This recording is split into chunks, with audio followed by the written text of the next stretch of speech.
Assalamualaikum warahmatullahi wabarakatuh.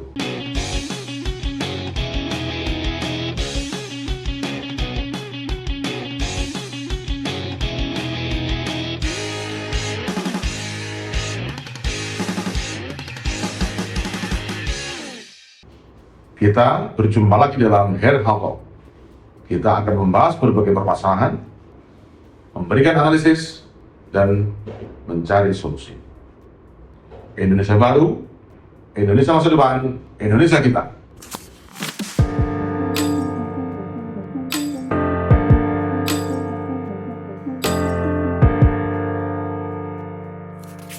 Asian Century atau abad Asia itu dicirikan atau ditandai dengan berkurangnya atau menghilangnya dominasi negara-negara barat di dunia. Kalau kita sebelumnya mengenal dengan adanya full spektrum dominannya Amerika, kemudian kita mengenal dengan Anglo-American establishment barat misalnya, maka di Asian Century ini pengaruh itu memudar, berkurang. Ciri yang kedua adalah bangkitnya negara-negara Asia.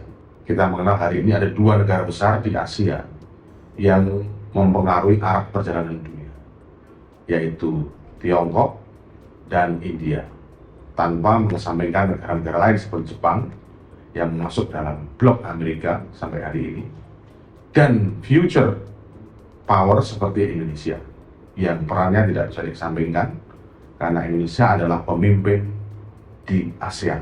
Dari dua ciri ini, yaitu berkurangnya dominasi barat dan munculnya kekuatan-kekuatan utama di Asia, itu akan menimbulkan satu opportunity dan tantangan sekaligus, yaitu kemampuan Asia untuk memimpin dunia. Jadi Asian Century adalah waktu atau momentum di mana negara-negara Asia utama itu akan memimpin dunia dalam segala aspeknya, politik, ekonomi, dan mungkin militer. Tentunya dalam waktu yang tidak singkat, tetapi ada tahapan-tahapannya, ada timing dan momentumnya.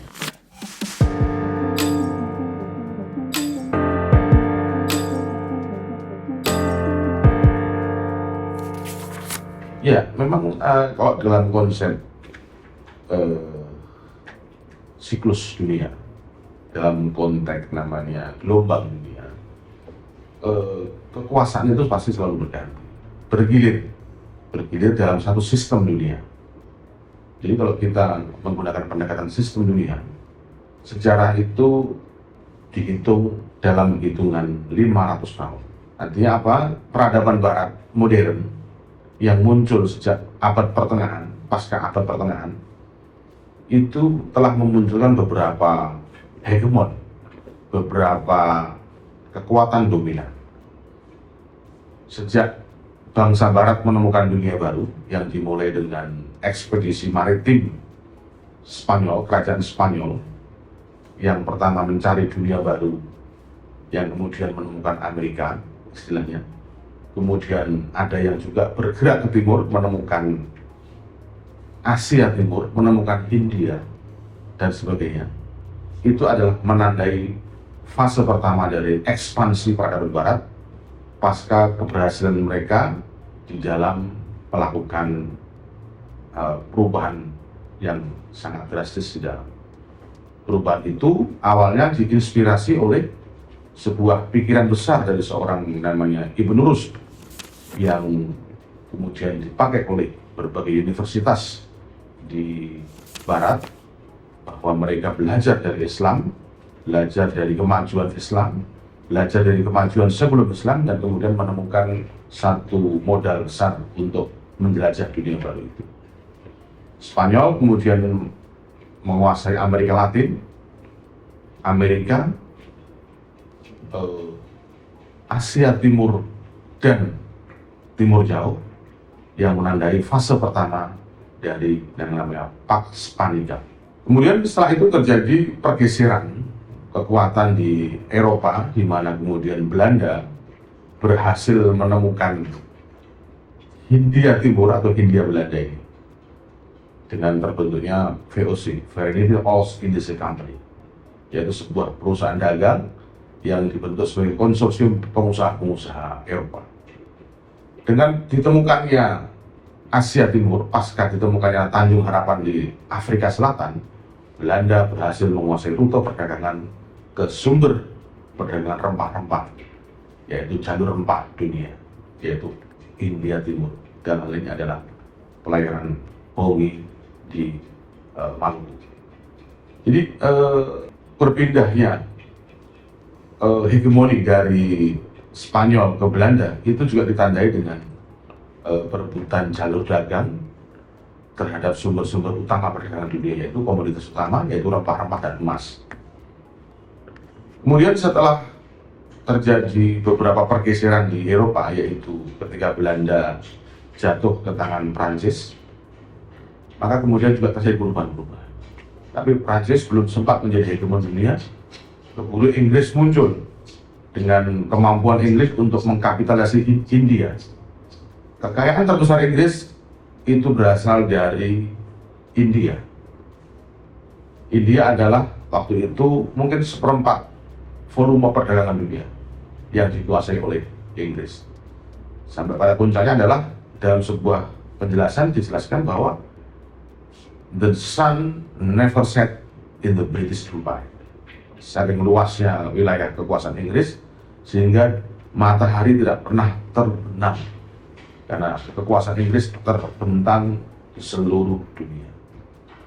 Nah, Inggris berakhir dengan Perang Dunia Kedua ketika Jerman membombardir Inggris, Jerman mengekspansi Prancis, Jerman mengekspansi Eropa secara keseluruhan dengan terbentuknya blok Aksis. Ini yang kemudian menjadi penanda atau akhir dari Imperium British. British Empire selesai dengan Perang Dunia Kedua, walaupun Perang Dunia Kedua dimenangkan oleh Inggris bersama sekutunya, yaitu waktu itu blok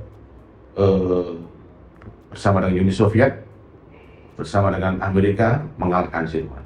Tapi Amerika datang terakhir, dan di tengah kehancuran Eropa, Amerika menurunkan program Marshall Plan.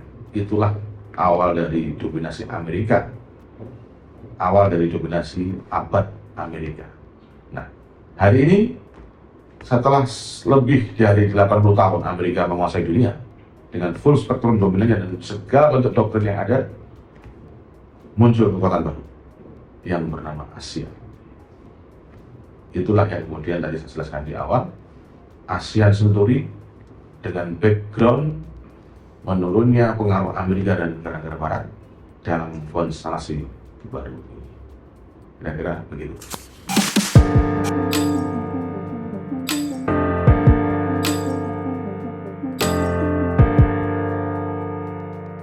Kalau kita bertanya, apa yang menjadi landasan ASEAN Century?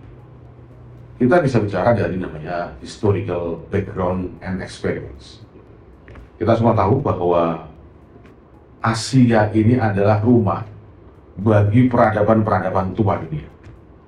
Peradaban-peradaban tertua dunia. Kalau di India kita mengenal namanya peradaban Mohenjo-daro dan Harappa misalnya. Peradaban yang berumur lebih dari 5.000 tahun sampai hari ini. Kemudian di Cina kita, siapa yang tidak mengenal namanya dinasti-dinasti Tiongkok, dari dinasti Han, dinasti Song, dinasti Yuan, dinasti Ming, dan lain-lain sebagainya.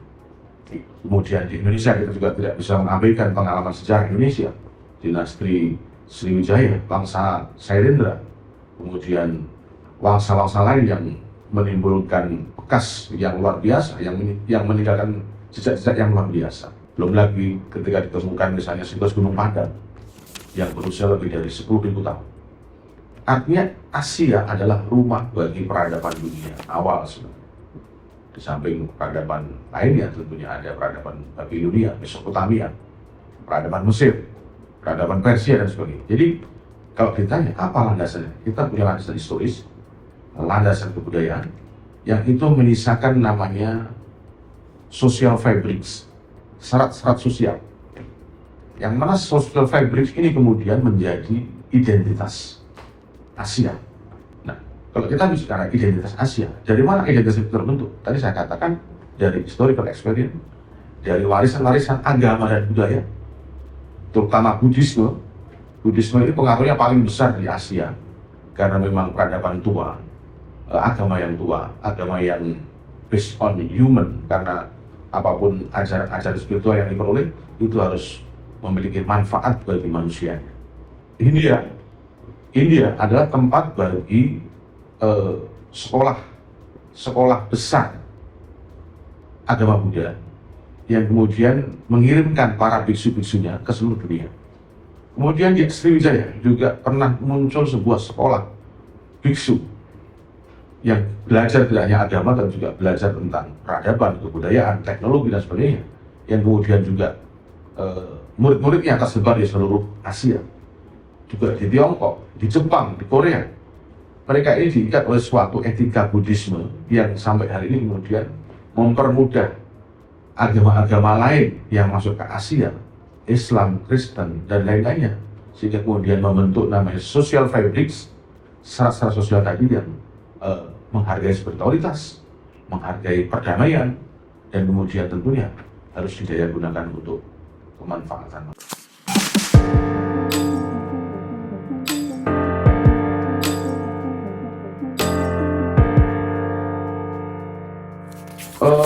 Banyak pemikir di Barat sebenarnya yang salah memandang tentang kebangkitan Asia, salah memahami, salah menyikapi. Mereka menganggap bahwa ASEAN Century adalah ancaman bagi American Century atau Western Century. Padahal dalam konteks dunia yang multilateral, American Century harus menjadi pendahuluan atau awal dari ASEAN Century. Sama seperti Islam memiliki peran dan pengaruh terhadap Barat, maka Amerika atau Barat memiliki pengaruh terhadap namanya Asia. Jadi saya kira dalam konteks peradaban kita tidak bicara dalam clash of civilization, tapi kita bicara dialog and cooperation among civilization. Jadi saya kira sudah sesuatu yang sangat lumrah kalau kemudian ASEAN Century ini diilhami juga oleh American Century, diilhami oleh European Century, dan karena pada akhirnya setiap peradaban ini akan ditantang apa kontribusinya terhadap peradaban manusia, terhadap kemanusiaan secara menyeluruh.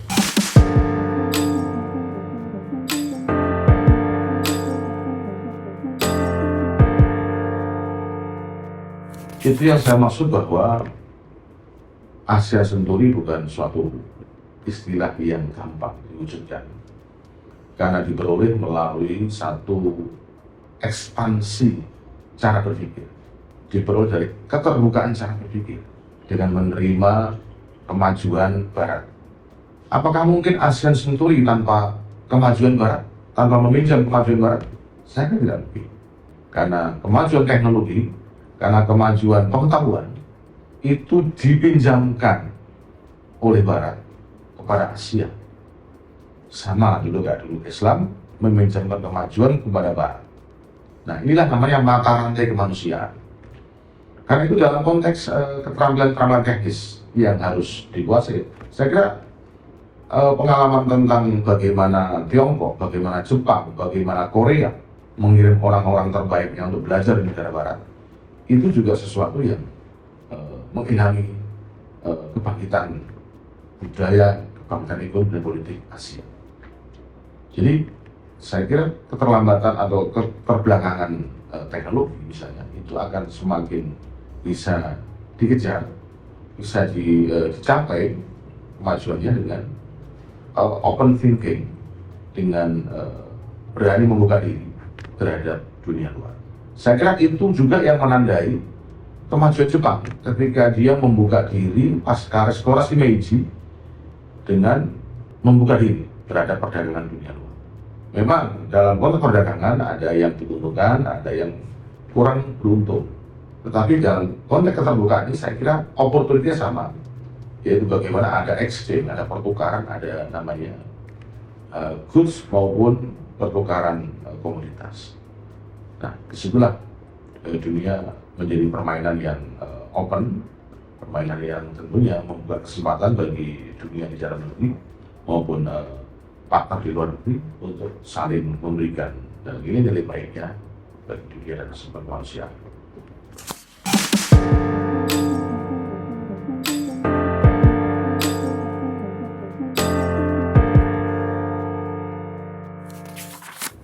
Asia sendiri sebenarnya adalah satu kawasan yang juga energy rich. Banyak industri di Asia. Asia sini kita maknai bukan hanya Asia Timur ya. Asia secara keseluruhan, Asia Timur, Asia Selatan, Asia Tenggara, Asia Barat adalah rumah bagi energi fosil maupun energi terbarukan. Kita semua tahu bahwa sumber energi besar dunia adalah Timur Tengah atau Asia Barat sebenarnya. Timur Tengah ini hari ini adalah sumber bagi industrialisasi yang terjadi di Jepang, yang terjadi di Tiongkok, yang terjadi di Korea maupun bahkan Amerika. Bagaimana kita mewujudkan kawasan ASEAN atau Asia yang betul-betul self-sufficient? Saya kira dalam konteks global interdependency, yaitu saling ketergantungan global, ada negara yang menjadi produsen, ada negara yang jadi supplier, ada yang negara yang jadi market. Walaupun dalam konteks yang lebih umum, semua negara bisa jadi supplier, semua negara bisa jadi produsen, semua negara bisa jadi market. Tapi karena dunia dibentuk melalui hubungan yang saling tergantung, di mana ada advantage tertentu, ada uniqueness tertentu, ada negara-negara yang memproduksi low-end materials, ada yang high-end products. Saya kira setiap negara harus menentukan apa yang akan menjadi identitasnya, apa yang akan menjadi value-nya, sehingga kemudian dunia yang saling tergantung itu akan saling menguntungkan, saling memenuhi, dan tentunya akan saling menopang. Ketika Indonesia menyetop misalnya ekspor nikel, atau ekspor mineral tanah jarang, atau ekspor batu bara, maka industri negara-negara akan mati. Ketika Indonesia menutup pintu masuk ke 4 alki misalnya, alki 1, alki 2, alki 3, alki 4 misalnya, maka dunia akan terputus. Itulah kemudian kita harus menyadari bahwa di dalam dunia yang saling tergantung ini, Indonesia memegang peran yang sangat penting, memegang peran yang harus diperhitungkan oleh negara.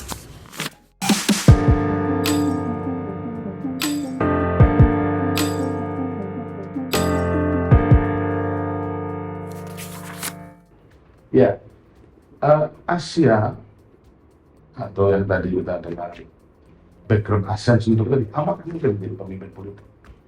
Dalam konteks dunia baru ini, kita sadari bahwa era unilateralisme sudah berakhir. Era di mana satu negara menjadi polisi dunia sudah selesai. Norma baru yang ada adalah multilateralisme, di mana kemudian pertanyaan tadi akan menemukan jawabannya. Mungkinkah Asia memimpin dunia? Dalam konteks multilateralisme, kepemimpinan Asia akan menjadi bersifat soft leadership, soft power, bukan hard power. Belajar dari pengalaman American Century, belajar dari pengalaman British Century, belajar dari pengalaman sebelumnya, bahwa military dominance itu tidak selalu menjadi pengikat kekuatan ini. Justru kemudian negara-negara Asia harus menemukan cara untuk memimpin dunia. Caranya adalah dengan berpikir secara multilateral, bertindak secara multilateral, dengan kepemimpinan etis dan kepemimpinan pikiran, kepemimpinan kebudayaan, kepemimpinan yang bersifat soft power. Jadi ASEAN Century akan ditandai dengan meluasnya pandangan-pandangan etis, pandangan-pandangan spiritual, pandangan-pandangan yang bersifat kebudayaan yang kemudian akan menjadi solusi bagi berbagai masalah. Jadi ASEAN Century bukan ancaman, bukan American Century, bukan ancaman, bukan European dominance, bukan ancaman bagi Eurasia dan politik. Justru ASEAN Century adalah jawaban dari semua problem dunia hari ini yang bersumber dari keinginan untuk mendominasi dunia secara unilateral tadi. Itu saya kira.